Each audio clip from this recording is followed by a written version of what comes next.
the best plays sometimes aren't the ones that you make until later in the week. You see a line move, you get information. Maybe you see some people that you enjoy fading and going the other way, put out games. You can take the other side. There are a lot of things that come into play. So I could see myself being on the Irish by kick Saturday. All right, that's my goal, is to make sure that the Irish make your big board by Saturday on game day.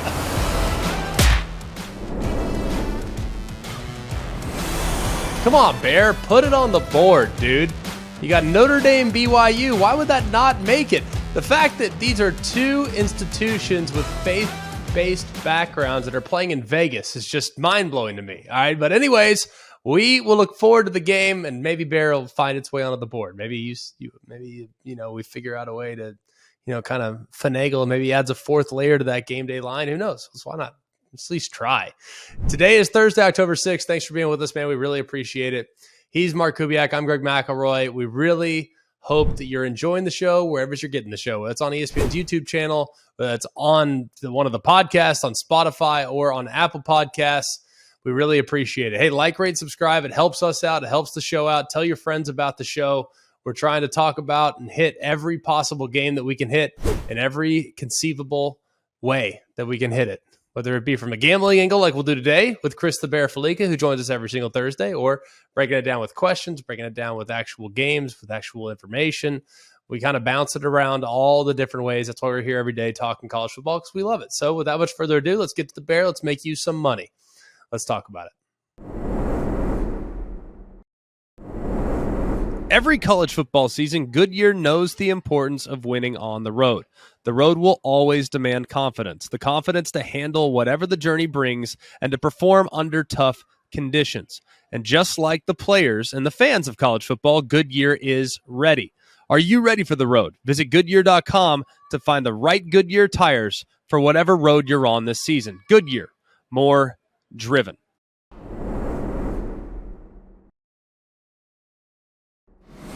All right, he's with us every single week. He is Chris the Bear Fallica of College Game Day. We appreciate you, Bear, for joining us again. Let's find some winners. I got to be honest, I'm going to start with this. I don't love the card this week. There's a few games that I feel like are a little tricky, potentially gettable, but for the most part, man, it's kind of a hard week because I think some of the lines are spot on. It does look like a very difficult week. I mean, usually when I first see some of these numbers on Tuesday and Monday and kind of guess which way they might be headed. And in looking at the card this week, it certainly seems like a card that is definitely tricky and definitely one that you're going to want to tread very carefully this week for sure. I know that's the mindset that I have headed into this week. You've got a lot of games on 3. You've got a lot of games on 7. So those are typically not games that you really want to be involved in. No, there's no denying that. Let's start one that is actually on 3. That is the game tomorrow night involving Houston and Memphis. Houston has been a mess. They've had infighting. They're on the road at Memphis, who's been pretty good. Now the line opens up at 4.5. It's now steamed all the way down to 3. So Houston's getting 3 on the road against a team that's been solid when they've had all sorts of issues. Like, how can you back Houston in this particular case? But I know I'm not backing Memphis. No, this is one of those games that you want no part of. Last week, that was an inexcusable loss for Houston. You've got a backup quarterback to begin with for Tulane because Pratt couldn't play, and then the backup got hurt on the first series of the game. So then you're playing with a third string. Like, that was an absolutely inexcusable loss for Houston. But at the same time, is Memphis any good? I mean, seriously, right. They've beaten nobody. You got blown out by Mississippi State.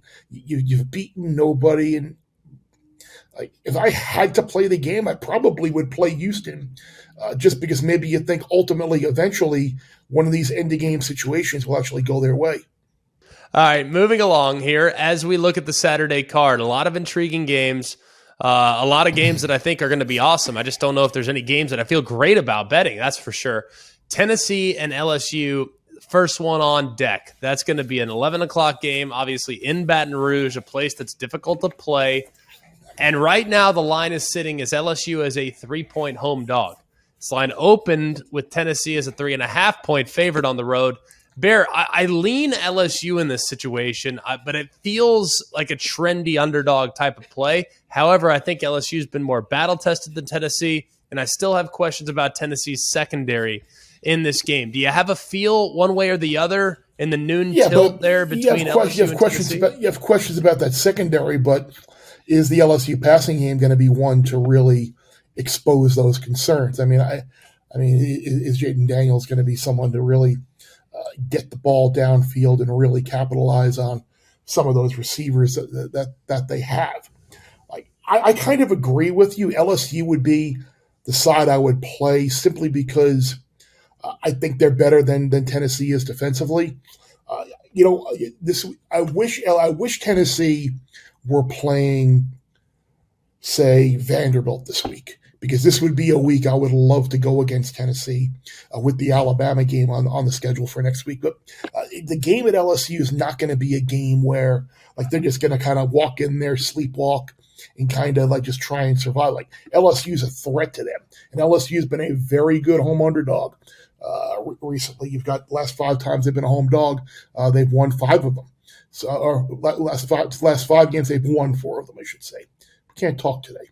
So, like, this is a spot that typically they're good in. You hear all this stuff about, oh, it's an early kick. It's not going to be typical Baton Rouge. It'll still be wild. It's still an SEC game. It's still a big home field edge. And with Tennessee and some of the defensive shortcomings they have, wouldn't surprise me at all to see LSU win this game. Yeah, I'm with you. I can't back Tennessee in this spot at all, especially seeing that movement. But if I had to play the game, LSU would be the lean for me. TCU on the road to Kansas, a battle of unbeatens. TCU looked amazing last week. In a spot like this, I would 100% fade TCU all day long, knowing that they're probably riding high. They're going on the road, sleepy Kansas. But now Kansas is ranked in the top 25, and game day is going to be there. And Max Duggan doesn't seem like the type that's going to take a week off with his preparation to quarterback there at TCU. I've constantly seemed like I've faded Kansas week in and week out. I'm not going to do it this week. I'm going to back Kansas, getting the 7. But, man, I don't like the movement. It opened at 5.5 and steamed to 7. The movement makes me a little anxious, Bear, but I have to back the Jayhawks.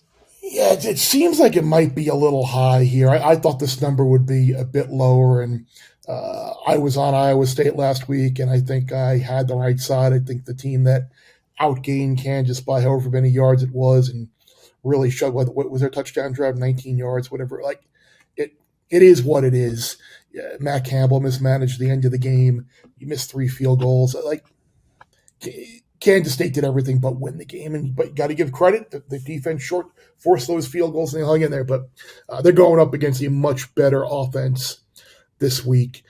It's probably not a game I want to get too heavily involved in, just because TCU is better than Kansas, and the potential is there for TCU to win this game going away. But the potential is almost there for their defense to maybe give up some big plays. Maybe they are feeling a little high and mighty about themselves after running through Oklahoma last week. So normally I would like you, I would be all over TCU in this game, but there's something that just worries me a little bit about Kansas showing up off of an off effort last week. I mean, there are some power ratings out there that still have Kansas as like the 8th best team in the Big 12. So like the metrics are kind of seeing what's going on. Everything that the box score and your eyes told you last week in that Iowa State game about, oh my God, how are they winning this game? Like, the metrics see that, and the power ratings see that. So they are expecting Kansas ultimately to drop one of these games as the schedule gets more difficult. Yeah, they're due, that's for sure. I mean, at some point, it's gonna slip away from them. There's no way this team's going to be 12-0. I can promise you that. But it does feel like there's a little magic in the air, and I just think the first time you host game day, we saw it at App State a couple weeks ago. They ended up winning that game in dramatic fashion on a Hail Mary. For whatever reason, first time game day hosts is at a specific place, good things seem to happen. Let's go to Texas. By the way, what's the record in home teams games in hosting game day? It was actually opposite that a couple. I remember when I did that a few years ago. It might have been like before the Washington State trip. Like, first timers really hadn't fared very well then I know they wound up winning. So the game, I wouldn't give the game day bump necessarily to the home team here. Okay, fair enough. Let's go to the Red River Showdown. I have to call it that. I normally call it the Red River Shootout. I know that that's not what it's actually coined as the now. Red River rivalry. Yeah, I will not call it that. Nice That's impossible to say. So I'm calling this game on Saturday, so I will abstain. But I know there's a game that I'm sure a lot of people will have interest in. Texas currently a touchdown favorite in the neutral site environment against the Sooners. Is there anything that you've seen, Bear, that makes you want to take a side here? It's hard to bet this game right now, not knowing for sure the status of Dylan Gabriel. Like, if he doesn't play, like, that's a major problem for Oklahoma and their ability to score points. Certainly, seeing how poor they are defensively, and who knows? I mean, you look at what Venables is doing defensively. It looks like they're trying to run a 3-3-5, but it certainly hasn't worked the last couple of weeks. Texas gets Ewers back. Like, everything kind of points towards, like, if not now, then when for Texas in this game. I mean, it's the first time since 2009 they've been favored in this game. It's the biggest they've been favored in this game since they won the title in 2005. So, like, everything points to Texas, but at the same time, I mean, there have been games in this rivalry where everything pointed to Oklahoma, and here we were in the fourth quarter, and it was a one-possession game. So if I had to play the game going in, I would probably take Oklahoma, even not knowing the status of Gabriel, because after the last couple of weeks, they certainly have to play better than they did against TCU and Kansas State. The good thing is I don't see Quinn Ewers as much of a running threat at the quarterback position as you had with Adrian Martinez, as you had with Max Duggan. That might help the OU defense some. That's a fair point. Something to definitely keep an eye on. Speaking of quarterback decisions, you referenced Gabriel. Let's now get to Arkansas. KJ Jefferson very much up in the air at this point. Concussion protocol. Sam Pittman had said that he does have mild symptoms. If he can't go, it'll be Cade Fortin, a walk-on transfer from South Florida. So they opened. Good? I don't know. Probably not, knowing how much they put on the quarterback spot. This line opened as Mississippi State is a 3-point dog, steamed all the way to 9. That's where it currently resides because of the uncertainty surrounding the quarterback spot at Arkansas. I don't know how you can back Arkansas not knowing the health of their quarterback. So as of right now, it'd be a Mississippi State play for me. And if for whatever reason you get KJ Jefferson information, good or bad, you might adjust accordingly. But this would be a tough one to get on board for, Bear, not knowing the health and certainty of the quarterback spot for the Hogs. I mean, I think Mississippi State might be pretty good. I mean, they kind of gave that – I don't want to say gave the game away at LSU, but they certainly were in control of that game until it just seemingly went sideways. Blowout A&M last week. They've got guys on the defensive side of the ball that are good. Rodgers obviously is a difference maker. I think with Dylan Johnson now, they got a guy who can run when needed. I actually like Mississippi State in this game because I just don't know if you're Arkansas with your injured quarterback. 2 weeks ago, you had the gut-wrenching loss against A&M. Last week, you come almost all the way back against Alabama. You're in the game, and then the fourth quarter goes sideways. Like 3 in a row like that on the road in a tough environment against a team that you're going to be chasing around the field on the defensive side of the ball against a secondary that's not very good to begin with. 9 feels like a lot to lay, but at the same time, I can't make an argument for taking Arkansas here. Like I see some 8.5s out there right now as well. So if you can find an 8.5, that would be great. But I can't make a case for the Razorbacks right now. Yeah, I'm with you. It seems difficult. I've actually seen a couple 9.5s floating around out there too. So be careful if you're going to back the Hogs, knowing the uncertainty right now. Utah at UCLA. This line opened at 3.5, steamed quickly to 4. UCLA is kind of a darling team right now after their performance last week against Washington. I, for one, think we're going to fast forward to season's end, and Washington's going to have 4 or 5 losses. Still like them, think they're better, but I think they have holes and legitimate flaws. Can you make it 4 losses for Washington? I think I said 4 or 5. Perfect. We're right on the number. Can it be 4? I think 4 is a strong possibility if you look at what they have remaining on the schedule. 4 is perfect. See, now I like UCLA a lot. I think they're a good football team. I just don't like this matchup. I think this is a more complete team in Utah than what UCLA has probably seen at any point. I think this game could be pretty high scoring as well, knowing that Utah is going to be able to throw it around. And last week's game got a little sideways, knowing that it was obviously an injury to Chance Nolan, all this other stuff. So Utah ran away from him very quickly. So I like Utah in this game, but I don't feel real conviction in making the pick, and I hate picking a road favorite. So, Bear, is there a lean that you have here, Utah, UCLA? I would agree. Over would probably be the way to go, just because the issues that UCLA has stopping the run. That was the issue that I had with Oregon State last week, and why I like Utah so much in that game, because I thought even without Keith, it was going to be a situation where they would be able to just kind of run the ball and control the game, and they did. For whatever reason, I don't know if it's styles make a fight or whatever, but Utah has absolutely owned UCLA since Chip has been there. They've won by 20, 46, and 31. 134 to 37 is the margin. So I think you've got UCLA as the undefeated. You got Utah in the midst of this Oregon State game, UCLA this week, and then a home game against USC next week. I think Utah is the better team. Wouldn't surprise me if UCLA won the game. I think over is probably the safer play, because I do think Utah will be able to get a bunch of points, maybe on some big running plays, and at the same time, I can see UCLA certainly scoring. You can wind up with one of those 40 to 32 or whatever the heck that final was last week. What about Purdue Maryland, a game that's kind of sneaky under the radar? I think Maryland's really good, has good weapons. I think Purdue has a rock-solid passing game. Both defenses are underrated in some ways. This is one of the more compelling games of the weekend to me, Bear. The line sits at 3 right now.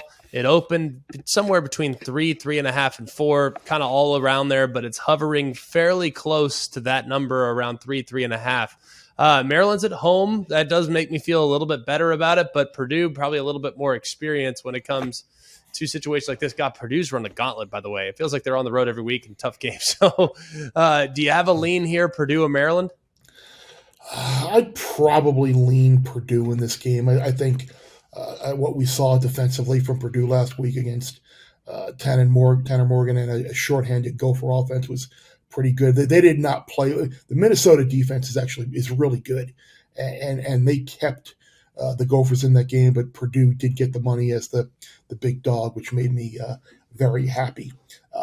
Maryland, look, they kind of it was an ugly win against probably a bad team last week in Michigan State, but we've seen the numbers about locks against Michigan State, Penn State, Ohio State. Like, he needed that win, and this is going to be one of those games that goes a long way in determining what their season win total is going to be.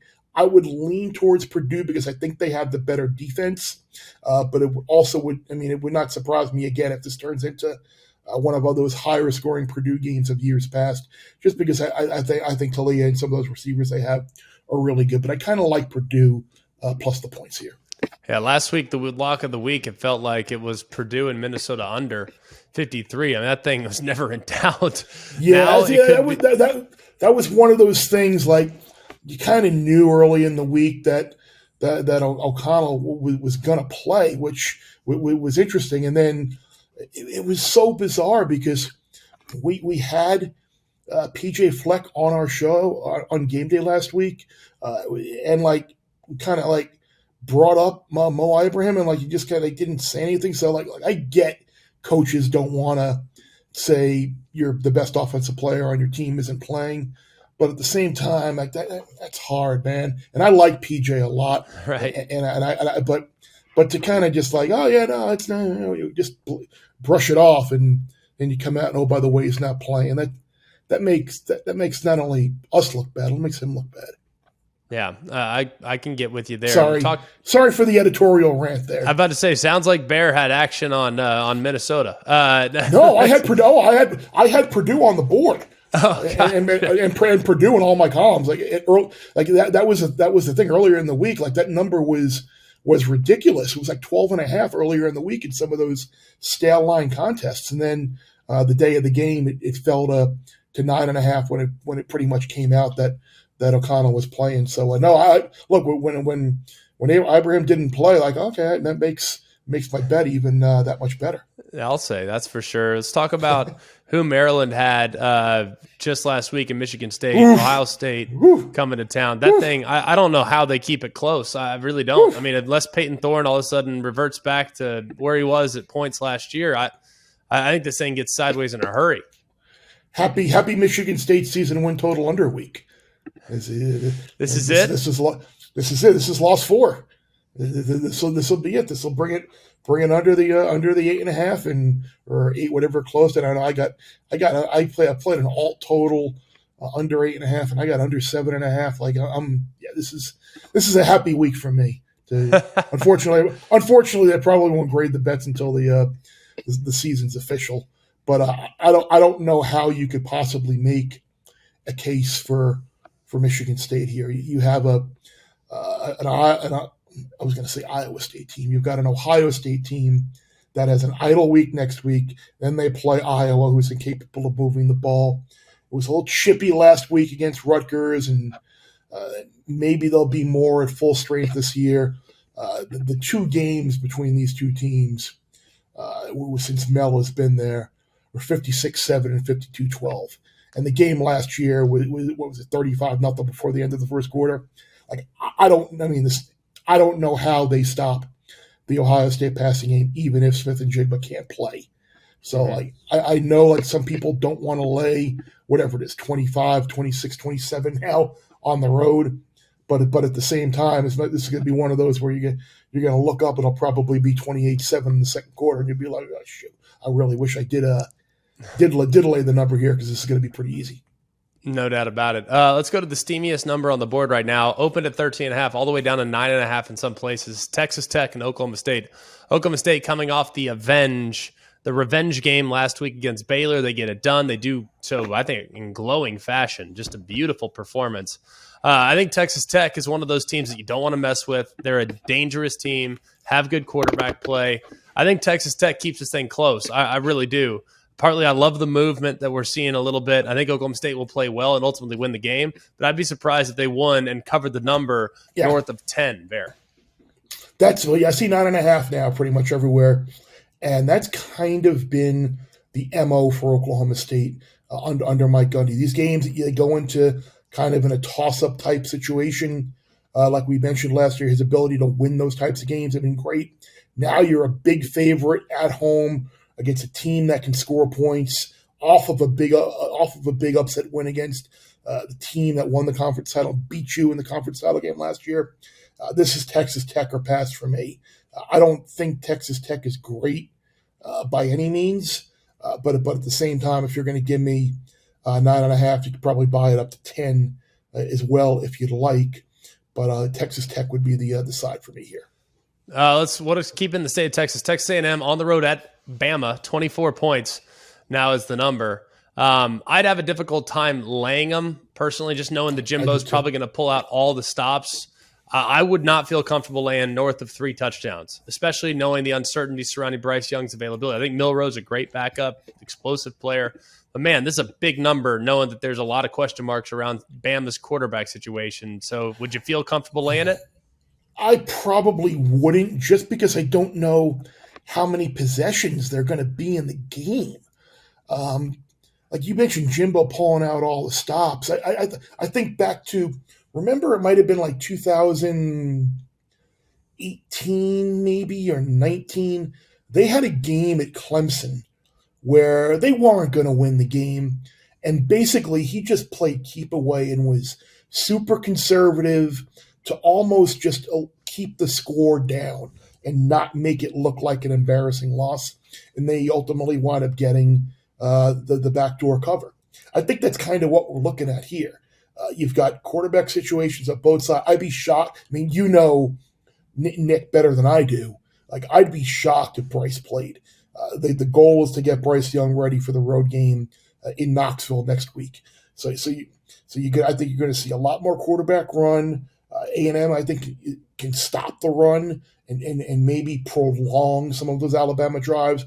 But at the same time, how's A&M going to score? Like A&M, the best bet in this game, I think, is the Texas A&M team total under, because I mean, at this point, would you just play Conor Wegman at this point and just get him some games? That way next year, when like all these great 5-star recruits that they've signed the last couple of years are in the program for an additional year, you can kind of hit the ground running. I mean, you're not going anywhere with Max Johnson. I mean, I can understand why you'd make the claim, but I also think at the same time, like, you run the risk of being very depleted at the position because you're going to have not one but two guys transfer out at season's end if you decide to go Wegman. But if he's your guy, and then you're going to get another 5-star recruit in a couple, like, I don't know. I mean, I see it, I guess, but at the same time, it seems like this year is done. I mean, this year is whatever. I think they need to start looking towards next year and the year after that and get Wegman some reps if he is indeed as good as he has been advertised and promoted to be. It's hard to push back against that. Bear, anything that you absolutely love this week going in? This is a really hard week. I know you're probably going to call me crazy, but I can talk myself into playing Arizona plus the points against Oregon. I mean, there have been numerous instances under numerous head coaches that Oregon has gone on the road to the desert and absolutely laid an egg against teams from the state of Arizona that either had a losing record or a bunch of losses, and they've been big favorites in all those games. So I could talk myself into Arizona. I could talk myself into Florida State. I like Florida State this week. After losing to Wake Forest. Yeah. I liked NC State last week in that game, and their defense is really good, but they don't have any difference makers on the outside or running back on that offense. It's a very vanilla type offense, and if they had anybody, that game was there for the taking last week. But right. Give Clemson credit; they took away all those short little screen passes and crossing routes, and DJ did enough, and Shipley had the big play there, and they ultimately pulled away. But even though FSU lost that game, I still like them. I like the way that they battled back this year in a couple of situations, whether it was LSU, whether it was Louisville. Seems like 3.5 north of a field goal, especially would be attractive to bet. I like Jordan Travis.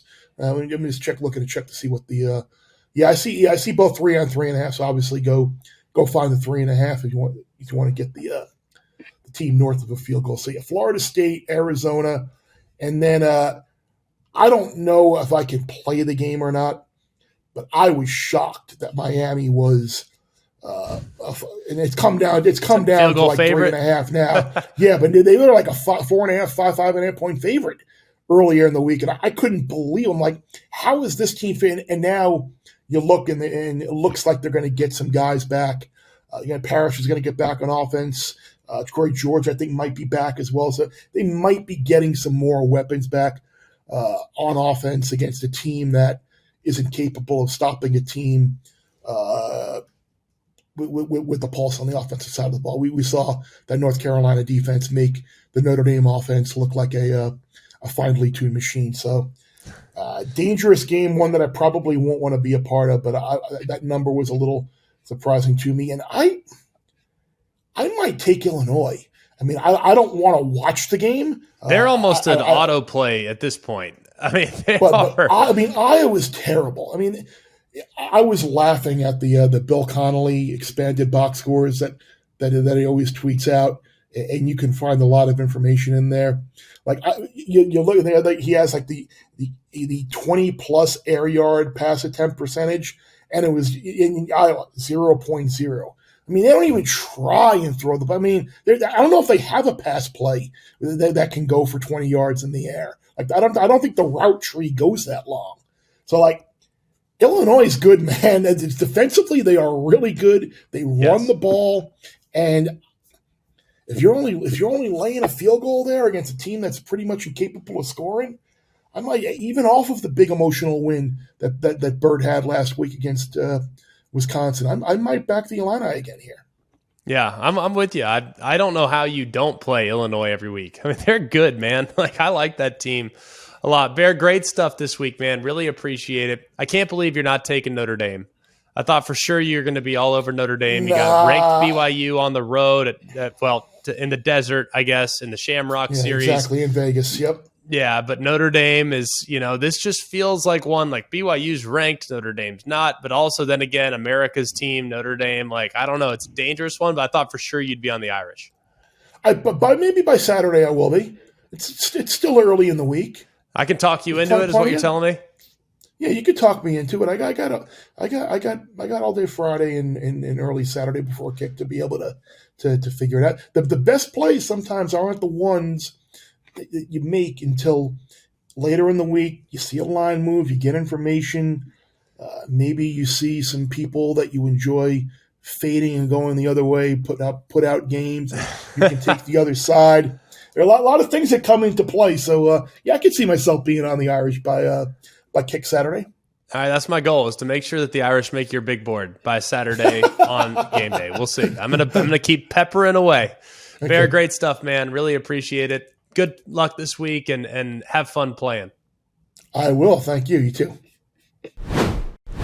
All right, great day today. Really appreciate Bear joining us like he does every single Thursday. We have a lot to look forward to on tomorrow's show. We're going to do Gimme 5, top 5 matchups, and the top 5 matchups that you don't want to miss. Of course, the Big 5 is the Big 5. We'll probably kind of predict which those are going to be, but you might be surprised. The 5 matchups that you don't want to miss. So make sure you check back tomorrow. You can do that by liking, by rating, and subscribing to the ESPN College Football channel there on ESPN YouTube. You can also subscribe to the actual podcast on Spotify or on Apple Podcast. And if you do that, please throw us a rating. 5 stars is preferred, but whatever you think is appropriate, we'll definitely take it. Just continue to tell your friends. Our numbers are growing, and we really appreciate the support that you guys have given us. For all of us here at Always College Football, he's Mark Kubiak. I'm Greg McElroy. We hope you have a wonderful day. We'll be back tomorrow. Remember, it's always college football.